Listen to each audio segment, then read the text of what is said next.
Manon vient de nous rejoindre. Bonsoir Manon. Bonsoir. Alors de quoi allons-nous parler ce soir?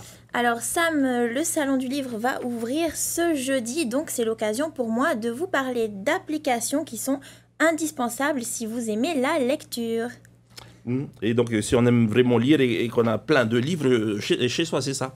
Alors si comme moi vous avez vraiment beaucoup de livres, que vous les prêtez, vous savez plus vraiment à qui, vous savez plus vraiment ce que vous avez comme livre, il y a l'application Classbook que vous voyez à l'écran qui sert à répertorier les livres, donc soit manuellement, soit en scannant le code barre, et vous avez aussi la possibilité de créer des listes, par exemple, de livres que vous avez envie de lire plus tard.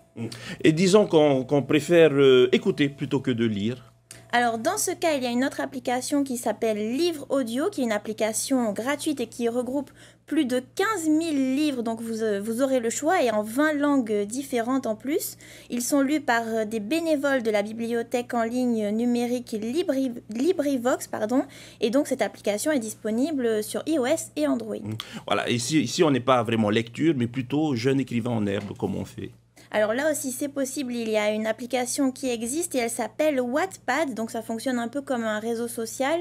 Vous pouvez écrire des petites choses et lire aussi les récits des autres, donner votre avis, et cette application est également disponible sur iOS et Android. Et justement, est-ce qu'il y a une application locale?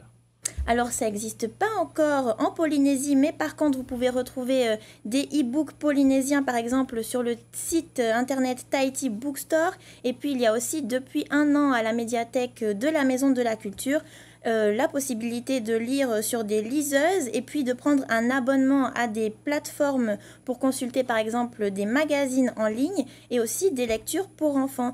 D'ailleurs, dans la présentation du Salon du Livre de cette année, TFTN fait savoir qu'il y a la fibre désormais à la Maison de la Culture, donc ce sera un peu plus facile pour les liseuses. Merci beaucoup Manon et à mardi prochain.